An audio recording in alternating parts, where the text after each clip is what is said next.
ಸ್ನೇಹಿತರೆ, welcome to my channel. ಸ್ನೇಹಿತರೆ, ನಾನು ಮಾಡುವಂಥ ತುಪ್ಪನ ತುಂಬ ಜನ ಕೇಳ್ತಾರೆ, ಘಮ ಘಮ ಆಗಿರುತ್ತೆ ಮತ್ತು ಮರಳಾಗಿರುತ್ತೆ, ಹೇಗೆ ಮಾಡ್ತೀರಾ ಅಂಥೇಳಿ ಅದನ್ನು ನಿಮ್ಮ ಜೊತೆ ಹಂಚ್ಕೊಳ್ತಿದ್ದೀನಿ. ಇದು ತುಂಬ ಚೆನ್ನಾಗಿರುತ್ತೆ. ಹಾಗೆ ಒಂದು 6 ತಿಂಗಳು ಕೂಡ ಏನೂ ಆಗೋದಿಲ್ಲ, ಅಷ್ಟು ಚೆನ್ನಾಗಿ ಇಟ್ಕೊಂಡು ತಿನ್ಬೋದು. ಬನ್ನಿ ಸ್ನೇಹಿತರೆ, ಮಾಡೋಣ. ನಾವು ಬೆಣ್ಣೆನ ತುಂಬ ಚೆನ್ನಾಗಿ ಕೈಯಲ್ಲಿ ಹೀಗೆ ಹಿಚ್ಚಿ ಚೆನ್ನಾಗಿ ಅದನ್ನು ನಾವು ತೊಳಿಬೇಕು. ಹೇಗೆ ತೊಳಿಬೇಕಂತ ಹೇಳಿದರೆ, ಇದರಲ್ಲಿ ಒಂದು ಬಿಳಿ ಬಿಳಿ ನೀರು ಬರುತ್ತೆ, ಆ ನೀರು ಬರಬಾರ್ದು, ನೀರು ತುಂಬ ತಿಳಿಯಾಗಿ ಇರಬೇಕು. ಆ ಥರ ಇದನ್ನು ಚೆನ್ನಾಗಿ ನಾವು ತೊಳ್ಕೊಳ್ಬೇಕು. ಸ್ಟವನ್ನು ಹಚ್ಚಿ ಇದನ್ನು ಇಡೋಣ. ಇದಕ್ಕೆ ನಾವು ಏನೇನು ಹಾಕೋಣ ಅಂತ ಬನ್ನಿ ಸ್ನೇಹಿತರೆ ನೋಡೋಣ. ಇದು ಒಂದು 2 kg ಬೆಣ್ಣೆ ಇದೆ. ಇದನ್ನು ನಾನು ಕೆನೆಯನ್ನು ಒಟ್ಟು ಮಾಡಿ ಸ್ವಲ್ಪ ತೆಗೆದಿದ್ದೆ, ಯಾಕಂದರೆ ನಾವು ತರುವ ಹಾಲಲ್ಲಿ ಕೆನೆಯನ್ನು ತೆಗೆದಿಟ್ಟು ಅದನ್ನು ಫ್ರಿಜ್ಜಲ್ಲಿಟ್ಟು ಒಂದು ದಿನ ಅದನ್ನು ಬಾಟ್ಲಲ್ಲಿ ಹಾಕಿ ಕಡ್ದು ಅದರದ್ದು ಇದು ಮಾಡಿದ್ದೆ. ಮತ್ತು ನಾನು ಇಲ್ಲಿ ನ್ಯಾಚುರಲ್ ಹಸುವಿನಿಂದ, ಇಲ್ಲಿ ನಾಟಿ ಹಸುವಿನಿಂದ ಇದನ್ನು ತಗೊಂಡಿದ್ದೆ. ಇದು ಕಲರ್ ನೋಡಿ ನಿಮಗೆ ಗೊತ್ತಾಗಿರ್ಬೋದು, ಯಾಕಂತ ಹೇಳಿದರೆ ಅದು ಎಮ್ಮೆದೆಲ್ಲ ಆದರೆ ಇಷ್ಟು ಕಲರ್ ಬರೋದಿಲ್ಲ, ವೈಟ್ ಕಲರ್ ಇರುತ್ತೆ, ಅರಿಶಿನ ಕಲರ್ ಇರೋದಿಲ್ಲ. ಹಾಗಾಗಿ ನಾಟು ಹಸುವಿನ ಅದರಿಂದಾಗಿ ಇಷ್ಟು ಕಲರು ಬಂದಿದೆ ಸ್ನೇಹಿತರೆ. ಬನ್ನಿ ಸ್ನೇಹಿತರೆ ಮಾಡೋಣ.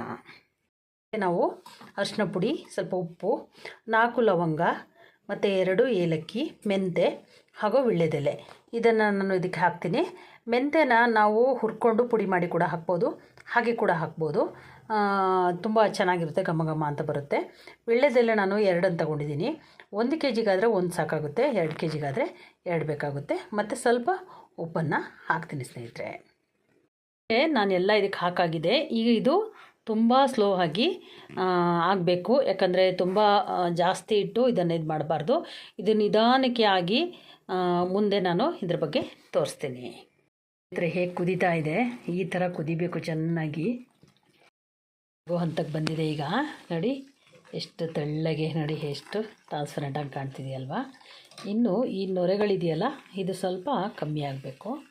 ಈ ನೊರೆ ಬಂದು ಇನ್ನೂ ಸ್ವಲ್ಪ ಡೌನ್ ಆಗುತ್ತೆ, ಆಗ ನಾವು ಆಫ್ ಮಾಡಬೇಕು. ಇದನ್ನು ಅಲ್ಲಿ ತನಕ ಸ್ವಲ್ಪ ಮಾಡ್ತಾ ಇರಬೇಕು. ಇದು ಲಾಸ್ಟ್ ಪ್ರೊಸೀಜರ್ನ ನಾವು ಕರೆಕ್ಟಾಗಿ ಮಾಡಿದರೆ ಅದು ತುಂಬ ಚೆನ್ನಾಗಿ ಬರುತ್ತೆ. ಅಂದರೆ ಒಂದು ನೊರೆ ಬಂದು ಉಕ್ಕು ಹಾಗೆ ಬರುತ್ತೆ, ಆಮೇಲೆ ಇನ್ನೊಂದು ನೊರೆ ಬಂದು ಸಣ್ಣ ನೊರೆ ಕಡಿಮೆ ಆಗ್ತಾ ಬರುತ್ತೆ. ಅಂದರೆ ಈಗ ಒಂದೊಂದೇ ನೊರೆ ಹೊಡಿತಾ ಹೋಗುತ್ತೆ, ಆಗ ನಾವು ಇದನ್ನು ಆಫ್ ಮಾಡಬೇಕು. ಅದಕ್ಕಿಂತ ಜಾಸ್ತಿ ಕೂಡ ಆಗಬಾರ್ದು, ಕಮ್ಮಿನೂ ಕೂಡ ಆಗಬಾರ್ದು. ಆಗ ಇದು ಮರಳಾಗಿ ಹಾಗೆ ತುಂಬ ದಿನ ಇಡೋಕ್ಕೆ ಅನುಕೂಲ ಆಗುತ್ತೆ ಸ್ನೇಹಿತರೆ. ಎಲ್ಲ ತುಂಬಿಕೊಂಡಿದೆ. ಈಗ ನೋಡಿ, ಈಗ ಫುಲ್ ಕವರ್ ಆಗಿದೆ ನೊರೆ. ಇದೇ ನೊರೆ ಈಗ ಕಮ್ಮಿ ಆಗ್ತಾ ಬರಬೇಕು ಸ್ನೇಹಿತರೆ. ದೊಡ್ಡ ನೊರೆ ಬಂದು ಕಡಿಮೆ ಆಯಿತು, ಈಗ ಸಣ್ಣ ನೊರೆ ನೋಡಿ. ಇಷ್ಟ ಆಗುವಾಗ ಇದನ್ನು ನಾವು ಆಫ್ ಮಾಡಬೇಕು. ತಯಾರಾಗಿದೆ, ತುಂಬ ಚೆನ್ನಾಗಿ ಬಂದಿದೆ. ಹಾಗೆ ಎಷ್ಟು ಘಮ ಘಮ ಅಂತಿದೆ ಅಂದರೆ ನೋಡಿ, ಮರಳಾಗಿ ಹೇಗಿದೆ ಅಂಥೇಳಿ. ಇನ್ನೂ ತಣ್ಣಗಾದ್ಮೇಲೆ ತುಂಬ ಮರಳಾಗಿ ಕಾಣುತ್ತೆ, ಘಮ ಘಮ ಅಂತಿದೆ. ಇದ್ರ ಘಮ ಅಂದರೆ ಇದ್ರ ಪರಿಮಳಕ್ಕೆ ತಿನ್ನಬೇಕು ಅನಿಸುತ್ತೆ, ಅಷ್ಟು ಚೆನ್ನಾಗಿದೆ. ನೀವು ಕೂಡ ಮಾಡಿ. ಹಾಗೆ ಹೇಗೆ ಬಂತಂತ ನನಗೆ ಕಮೆಂಟ್ ಮಾಡಿ ತಿಳಿಸಿ.